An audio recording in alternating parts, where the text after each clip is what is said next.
¿Por qué los millennials son socialistas? Porque estoy convencida que no tienen idea de lo que es comunismo ni tampoco socialismo.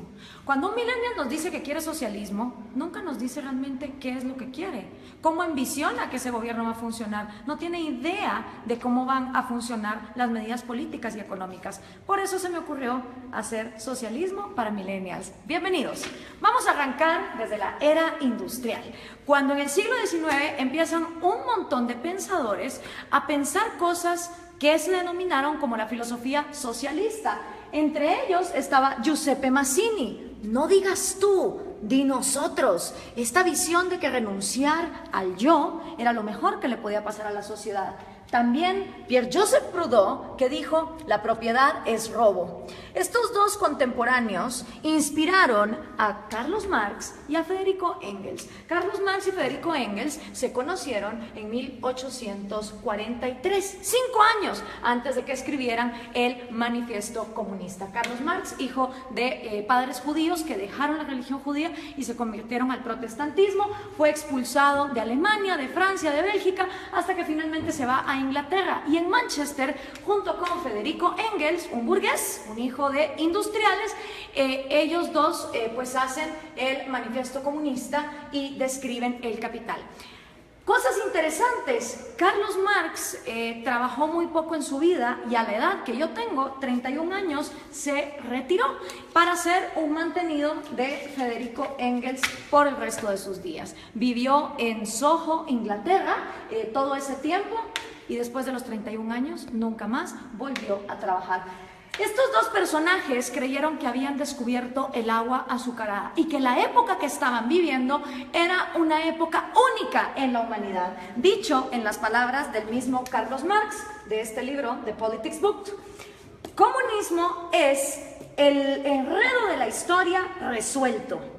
Para ellos el comunismo venía a resolver todas las luchas históricas. Según Marx y Engels, después de ellos la historia no volvería a ser la misma. Pero pensemos un poco en cuál era el mundo industrial en el que se movían Carlos Marx y Federico Engels. Para empezar, la filosofía que estos dos señores hicieron estaba inspirada para Alemania e Inglaterra, países industriales que tenían una gran industria que estaba cada vez más creciendo, no para países agrícolas. Y resulta que ni Inglaterra ni Alemania pusieron jamás en práctica las teorías de Marx ni de Engels tampoco. Quienes las pusieron en práctica fueron países agricultores que no contaban con las particularidades que Carlos Marx decía deberían de ser lo primero que debería haber, que es capital, manufactura e industria. En los países que más adelante vamos a ver, nos vamos a dar cuenta que no se puso en práctica. Además de esto, pensemos un poco en el mundo de estos dos señores. El mundo en el que se mueve Carlos Marx y el mundo en el que se mueve Federico Engels, 1848, es un mundo donde la esclavitud todavía era legal en Estados Unidos y en Europa, donde las mujeres no podíamos votar, prácticamente no teníamos ningún derecho porque éramos consideradas demasiado idiotas como para trabajar y votar. Era un mundo donde no había aviones, no había teléfonos, no había electricidad, no había inodoros, no había tampoco radios, no había televisión, no había satélites en el espacio, no había la mayor cantidad de profesiones que hoy por hoy existen en el mundo. Era otro mundo.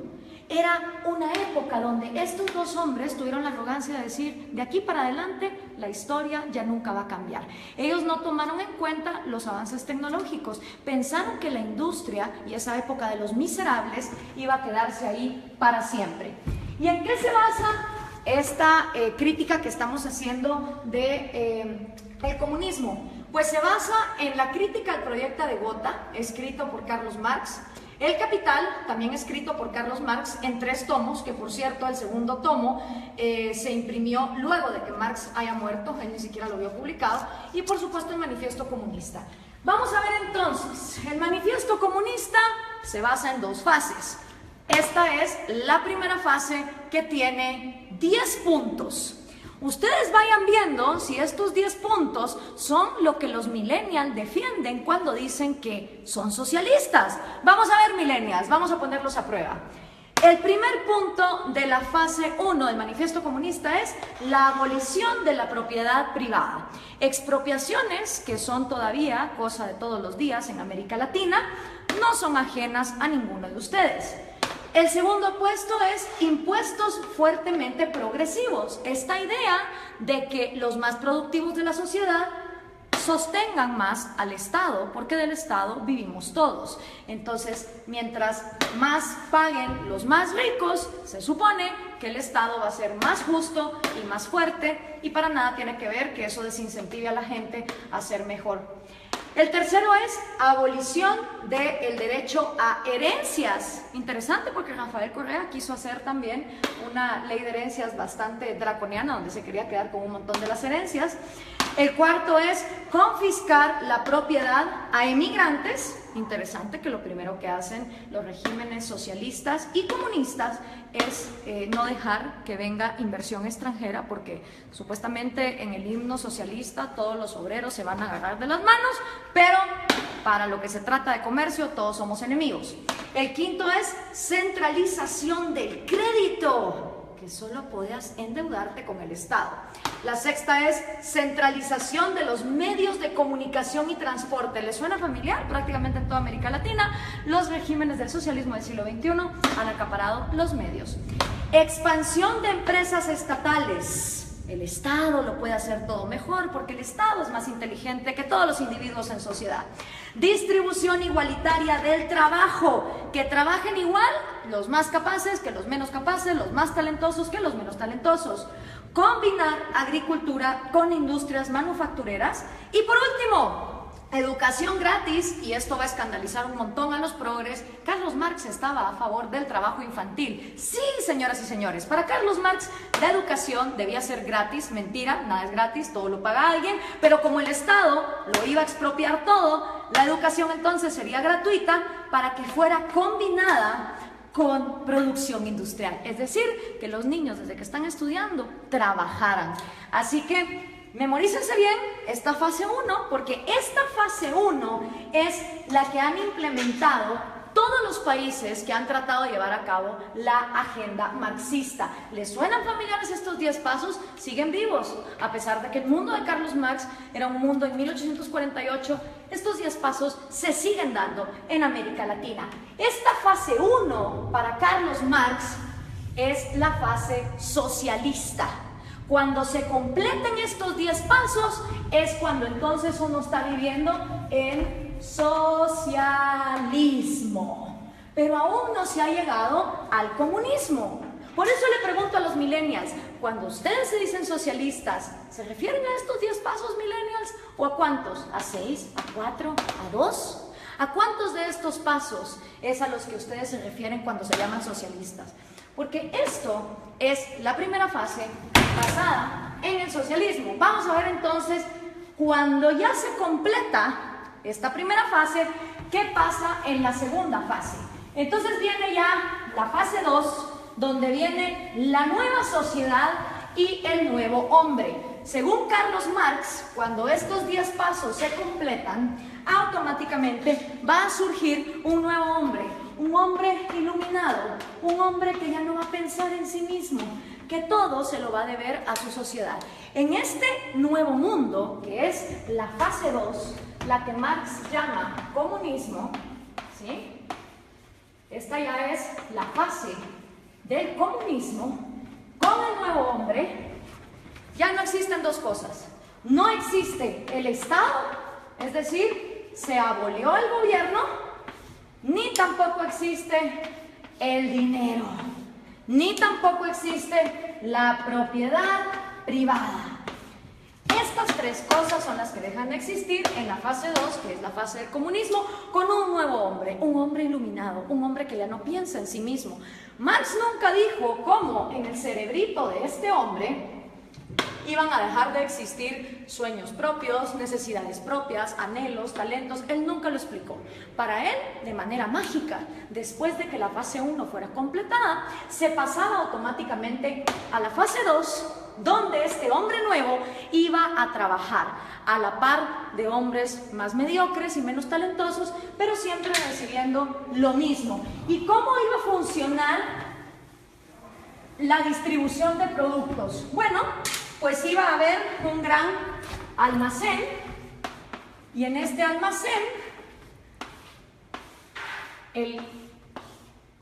la comunidad, ya sin Estado, ya sin gobierno, ya sin dinero, te iba a proveer a ti de todos los productos y servicios que tú ibas a necesitar. Entonces todas las personas, no importa sus talentos, iban a llegar a intercambiar. Si por ejemplo producían yesos, pues un yeso por 1 kilo de arroz. Y decía Marx que suponiendo que este hombre, en lugar de producir un yeso, hubiera producido 3 y este solo hubiera producido 2, en esta segunda fase, este hombre que produjo 3 yesos, no le iba a importar recibir también 1 libra de arroz para compararse con este. Según Marx, iba a llegar un momento donde el más talentoso y el que más trabajaba no le iba a importar recibir igual que el que trabajaba menos y el que era más mediocre. Ahora veamos, ¿se cumplió esta fase 2? ¿O qué es lo que ha pasado en la historia de la humanidad con la gente que ha llevado a cabo la agenda marxista? Bueno, pues los primeros que trataron de llevar a cabo la agenda marxista fueron Trotsky, Stalin y Lenin. 70 años después del manifiesto comunista, ellos son los primeros en poner en práctica la teoría marxista, cuando en 1918 deciden cortarle la cabeza a los sanguinarios explotadores, y de verdad que lo eran, de la dinastía Romanov, que era la monarquía que imperaba en Rusia. 2 errores. Primero, Marx escribe una teoría para Inglaterra y Alemania, que su problema no era, digamos, el de una monarquía que incentivara la agricultura, sino que eran países industriales. Rusia era feudal, bastante feudal. Estas 3 personas entonces ponen los primeros 10 pasos de Carlos Marx en marcha y llegaron a la fase 2, llegaron a este gran almacén.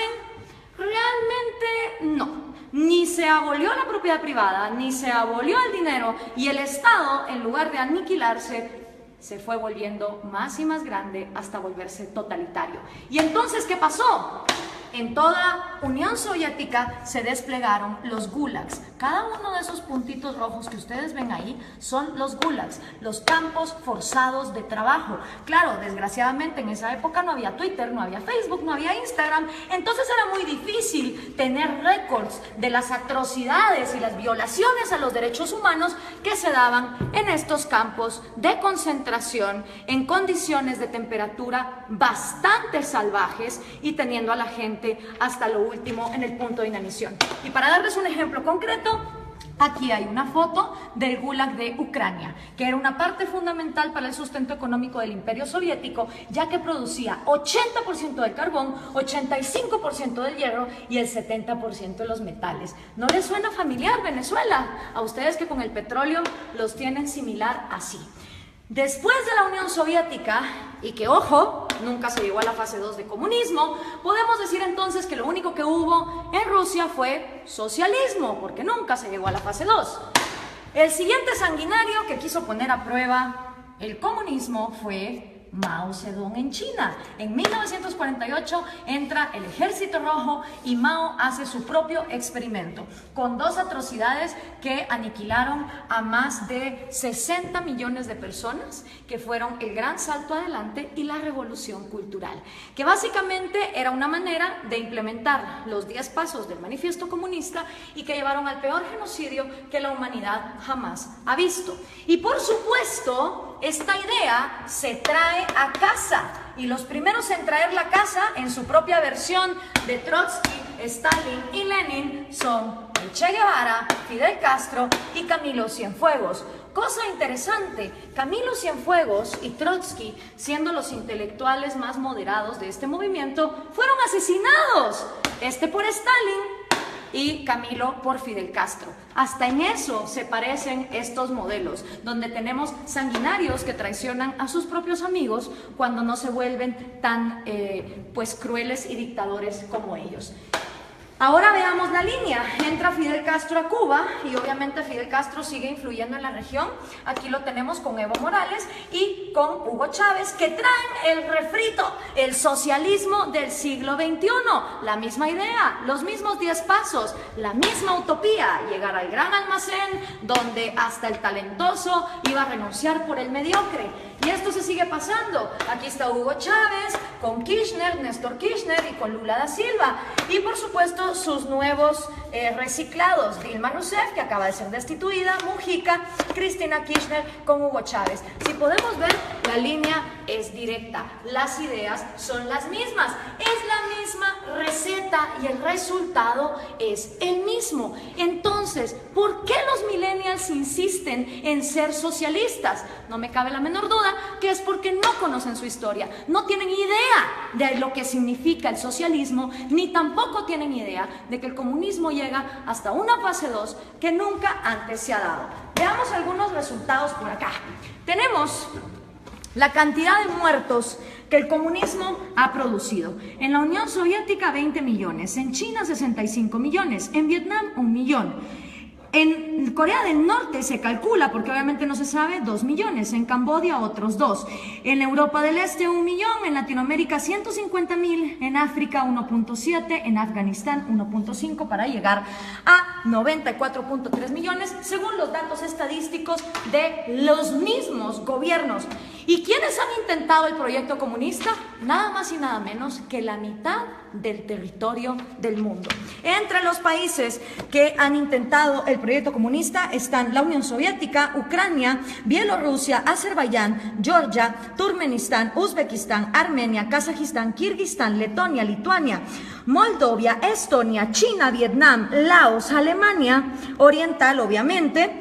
Está también Hungría, Checoslovaquia, Rumania, Yugoslavia, Albania, Bulgaria, Corea del Norte, Cuba, Camboya, Etiopía, Angola, Mozambique, Nicaragua, Afganistán y por supuesto Venezuela, si tomamos en cuenta lo que se ha llevado a cabo. ¿Cuáles son tus probabilidades de toparte con el comunismo? Son increíbles. Imagínate que vos podés tener antepasados de Hungría o antepasados de Cuba y vivir en Guatemala y te vas a haber topado con el comunismo. Las probabilidades de que un ser humano se haya topado con el comunismo, una historia comunista, son de 1 en 2. Porque como les explicaba, de todo el mundo, la mitad del territorio de la humanidad ha intentado este experimento. Y el resultado no ha sido esa fase 2, no ha sido esa panacea de ese hombre iluminado, ese hombre que deja de pensar en sí mismo para solo pensar en los demás. El resultado ha sido lo que George Orwell nos describió hace tanto tiempo en La rebelión en la granja.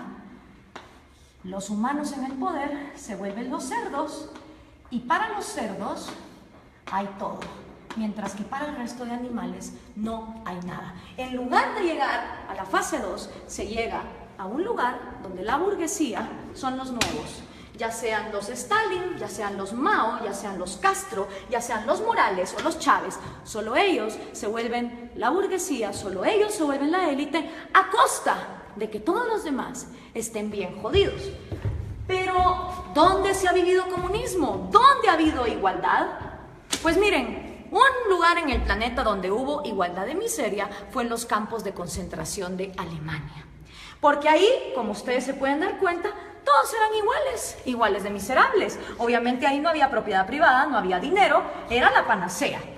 Y Viktor Frankl, que no se lo contaron, él lo vivió, él estuvo en un campo de concentración, uno de los psicólogos más reconocidos del siglo XX, hizo un llamado muy interesante.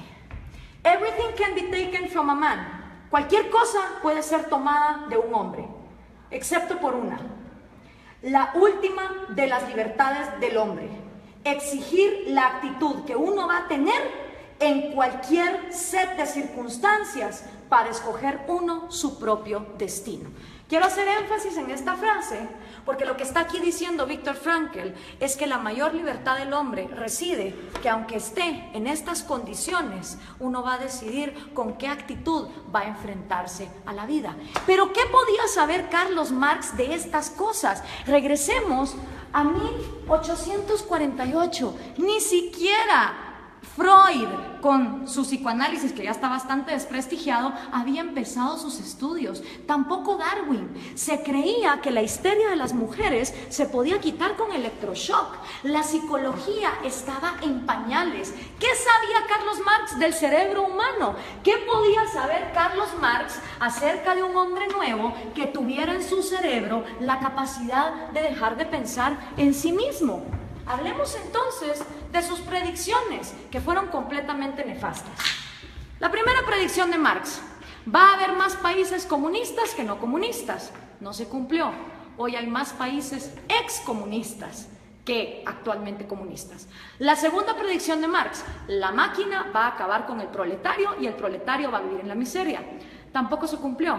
Hoy por hoy, en el siglo XXI, existen muchas más profesiones y muchos más puestos de trabajo, tomando en cuenta que las mujeres ya podemos votar y ya podemos trabajar, que las que existían en su época, con lo cual su segunda predicción tampoco se cumplió. Hoy por hoy, de cada 7 personas vivas, 6 ya no viven con $1 al día, como era en la época de Marx, donde había mayor pobreza igualitaria. Y otra también de las predicciones de Marx es que el comunismo, en donde fuera implementado, iba a pasar a la fase 2.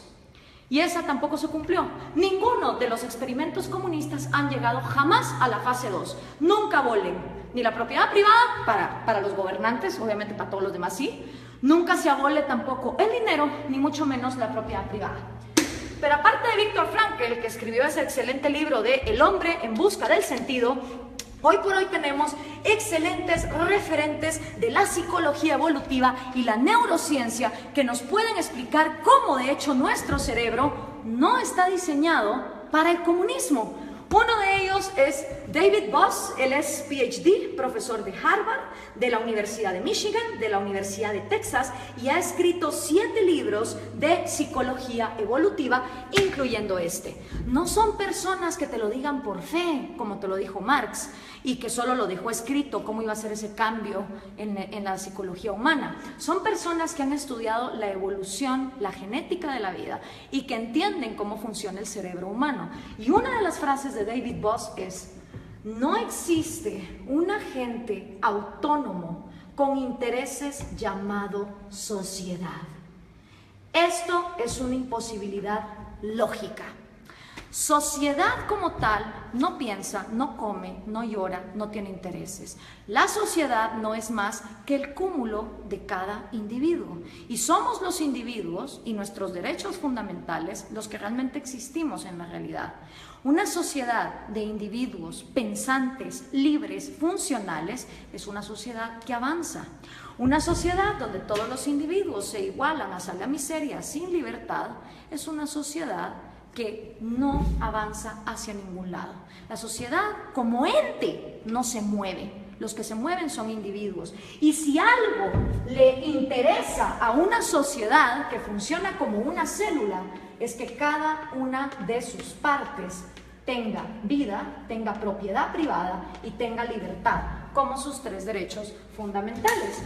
Pero si eso no fuera poco, Steven Pinker, que también es un PhD, él se ha ganado el premio de la Academia Nacional de Ciencias a la mejor investigación en Inglaterra en 1993. También se ha ganado el premio de la Sociedad Cognitiva de la Neurociencia en el 2010 y ha sido 2 veces finalista del premio Pulitzer. Escribió el libro ¿Cómo funciona nuestra mente? Y una de las frases de Steven Pinker es: el mejor argumento contra el totalitarismo es reconocer una naturaleza humana universal, que todos los seres humanos tenemos un deseo innato por la vida, la libertad y la búsqueda de la felicidad. ¿Qué quiere decir esta frase? Que todas las personas, nazcamos donde nazcamos, en el país en el que nazcamos, en la cultura en que nazcamos, traemos 3 deseos innatos: el amor por nuestra vida, el amor por nuestra libertad y el amor por la propia búsqueda de la felicidad. ¿Qué significa eso? que ustedes, si quieren buscar su felicidad, emprenden su propia vida como les diera la gana. Ahora, todos estos conocimientos de neurociencia que tienen David Bosch o Steven Pinker, obviamente Carlos Marx no lo sabía, porque la psicología y la neurociencia no se habían desarrollado, no habíamos avanzado en la ciencia como para descubrir el ADN, el otro gran error de Marx. Él pensó que en su época ya se había descubierto todo, y no era así. Entonces, al tener estos conocimientos, es inaudito, es inexplicable que los millennials sigan siendo socialistas. La única manera en que me lo explico es que los millennials no tienen ni idea de lo que es socialismo, ni mucho menos comunismo. Y yo, que también soy millennial, pero de la primera generación, de esos que todavía vimos los cassettes y que sabemos cómo funcionan, tenía 5 años cuando cayó el muro de Berlín.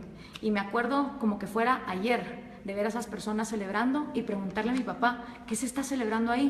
Me dijo, ahí se está celebrando que tenían a una población dividida a la mitad porque de un lado querían salir y no los dejaban. Si una idea es tan buena, no puede ser obligada hacia una cierta población. Y en todo lo que hemos visto aquí, lo único que hemos visto es obligación, hemos visto miseria, hemos visto genocidio.